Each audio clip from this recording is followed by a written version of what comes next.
Everyone, good morning to all of you. हम जो evidences कर रहे हैं, एवोल्यूशन के एविडेंसेस कर रहे हैं, उसमें कल मैंने मॉर्फोलॉजिकल एंड एनाटॉमिकल कर लिया था। अब हमने करना है नेक्स्ट एम्ब्रियोलॉजिकल एविडेंसेस। ठीक है, एम्ब्रियो पता है आपको क्या होता है? जो मदर की वोम्ब में बेबी डेवलप हो रहा होता है उसको हम बोलते हैं एम्ब्रियो। तो जो एम्ब्रियोलॉजिकल एविडेंसेस हैं ये उसी डेवलपिंग बेबी को लेके जो एविडेंसेस जो प्रूफ लिए गए हैं वो आज हमने करने हैं एम्ब्रियोलॉजिकल एविडेंसेस में। ठीक है, अब जो एम्ब्रियोलॉजिकल एविडेंसेस हैं इसमें सबसे पहले हम कौन सा करेंगे? सबसे पहले आता है हमारे पास सिमिलर अर्ली डेवलपमेंट। मतलब जो स्टार्टिंग वाली जो एम्ब्रियो की डेवलपमेंट होती है वो सारे ऑर्गेनिजम्स की सिमिलर होती है। ठीक है, अब कैसे सिमिलर होती है? आप सबको पता है कि हम सारे लिविंग ऑर्गेनिजम्स का बेसिक यूनिट क्या होता है? लाइफ का बेसिक यूनिट क्या होता है? सेल। ठीक है, सिंगल सेल जो है ये हमारी पूरी बॉडी की फॉर्मेशन करता है। ठीक है, अच्छा आपको एक कंसेप्ट नहीं पता होगा, टोटीपोटेंसी। ठीक है, टोटीपोटेंसी क्या कंसेप्ट होता है कि ability of single cell to form a complete individual. मतलब हमारे पास एक सिंगल सेल है, बिल्कुल सिंगल सेल, उसकी ऐसी एबिलिटी कि वो डिवाइड करे, डिफरेंट प्लेन्स में डिवाइड करे और एक बड़ा इंडिविजुअल बनाए। ठीक है, जिसमें पूरे के पूरे ऑर्गन्स बनाए हुए हैं। ठीक है, तो वो एबिलिटी किस में होती है? सिर्फ और सिर्फ जाइगोट में। जाइगोट हमारा एक ऐसा सेल होता है कि वो पूरे इंडिविजुअल की फॉर्मेशन कर सकता है। ठीक है, head to toe internal organ सारा का सारा जो है वो जाइगोट सिंगल सेल बनाता है। और जाइगोट जब क्लीवेज शो करता है, क्लीवेज क्या होता है? डिवीज़न होती है। क्लीवेज शो करेगा, पहले क्या बनेगा? मोरूला बनेगा, देन ब्लास्टूला बनेगा, देन गेस्ट्रूला बनेगा। आपने ये पूरा गेस्ट्रूला हमने नहीं किया, गेस्ट्रूला से पहले ब्लास्टूला तक मैंने आपको सारा करवाया हुआ है। ठीक है, गेस्ट्रूला मतलब ये जर्म लेयर्स बन चुकी हैं, एक्टोडर्म, मेसोडर्म और एंडोडर्म। जब ये 3 जर्म लेयर्स बन जाती हैं, इन्हीं 3 जर्म लेयर्स से डिफरेंट डिफरेंट ऑर्गन्स की फॉर्मेशन होती है।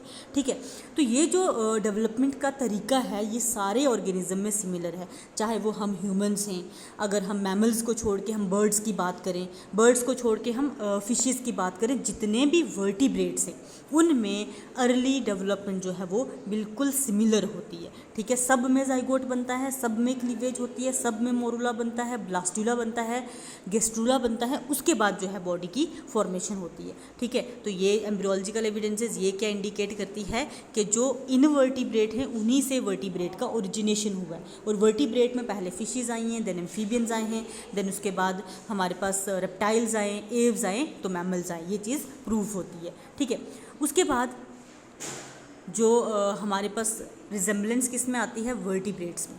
ठीक है, रिजेम्बलेंस इन वर्टिब्रेट एम्ब्रियो, इसमें मैं आपको डायग्राम से बताऊंगी।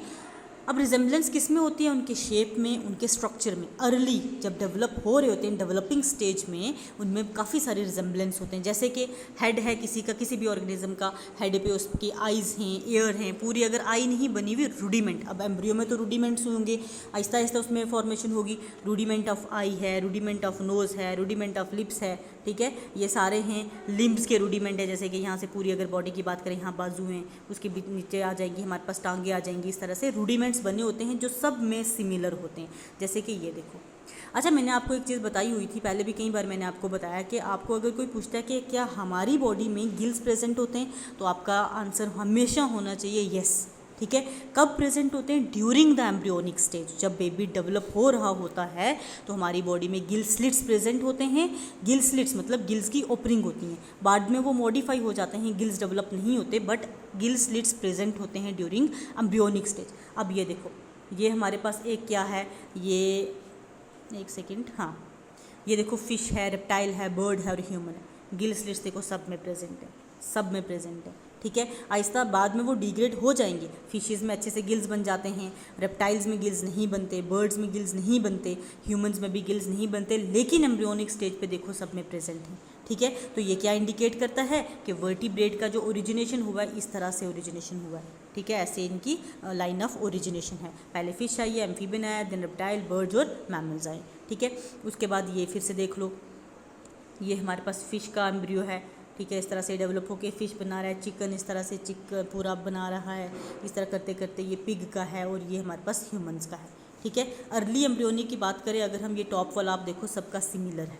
ठीक है, तो ये इंडिकेट करता है कि जो लोअर वर्टिब्रेट्स हैं उनने वर्टिब्रेट्स को ओरिजिनेट किया, आहिस्ता आहिस्ता मॉडिफिकेशन के साथ इवोल्यूशन हुई है। ठीक है, देन उसके बाद इसी में आता है रिकैपिटुलेशन थ्योरी। अब जो ये थ्योरी है रिकैपिटुलेशन थ्योरी, ये सबसे पहले वॉन बियर ने दी थी 1928 में। ठीक है। इसी थ्योरी को बाद में मॉडिफाई करके बायोजेनेटिक लॉ बोला गया। बायोजेनेटिक लॉ किसने बोला? अर्नेस्ट हैक्ल ने। 1866 में जो है अर्नेस्ट हैक्ल ने रिकैपिटुलेशन थ्योरी को क्या बोला? Biogenetic law. अब इसमें इस थ्योरी के अकॉर्डिंगली क्या था कि जो जाइगोट है, अभी मैंने आपको जाइगोट बताया, जाइगोट जब क्लीवेज शो करेगा, डिवीज़न शो करेगा, मोरूला बनेगा, ब्लास्टूला बनेगा, देन उसके बाद गेस्ट्रोला बनेगा, ये, और इसके बाद जब एडल्ट बनेगा, हम सीधी सी बात करते हैं जाइगोट से पूरा ये मैं एडल्ट तक लेके जा रही हूँ। जो ये स्टेजेस हैं, ये वाला टाइम पीरियड है, इस टाइम पीरियड में ऑर्गेनिजम्स अपने एंसेस्टर्स की इवोल्यूशन, एंसेस्टर के कैरेक्टर्स को रिपीट करते हैं। मतलब क्या हुआ? कुछ ऐसे कैरेक्टर्स डेवलप होते हैं जो आज के टाइम पे एब्सेंट हैं लेकिन हमारे एंसेस्टर्स में प्रेजेंट थे। ठीक है, तो इस टाइम पीरियड में जब डेवलपमेंट हो रही होती है, उस टाइम पीरियड में वो कैरेक्टर्स डेवलप होते हैं, बाद में चाहे वो डिग्रेड कर जाते हैं। ठीक है, और इसके अकॉर्डिंगली एक प्रोवर्ब आपको बहुत अच्छे से याद रखना, ओंटोजिनी रिपीट्स फाइलोजिनी। अब ओंटोजिनी क्या होता है? Life history of an organism. कोई भी ऑर्गेनिज्म, उसकी लाइफ हिस्ट्री जितनी भी है, बर्थ से लेके डेथ तक उसका जितना भी टाइम पीरियड है, लाइफ हिस्ट्री उसको बोलेंगे। इवोल्यूशनरी हिस्ट्री मतलब वो इवोल्यूशनरी हिस्ट्री किस तरह से रिपीट करता है, इवोल्यूशन के कौन कौन से कैरेक्टर हमें देखने को मिलते हैं। ठीक है, अच्छा देखो, नॉर्मली ना हमारे में जो बेबी की बर्थ होता है तो टेल नहीं होती, लेकिन हमारे एंसेस्टर्स में टेल है। कभी कभार ऐसा होता है, कोई 1000 में से एक बच्चा ऐसा डेवलप होता है जिसमें थोड़ा सा रूडिमेंट ऑफ टेल होता है, बाद में वो डिग्रेड कर जाता है, बट रूडिमेंट ऑफ टेल होता है। इस प्रोसेस को हम बोलते हैं अटाविज़म।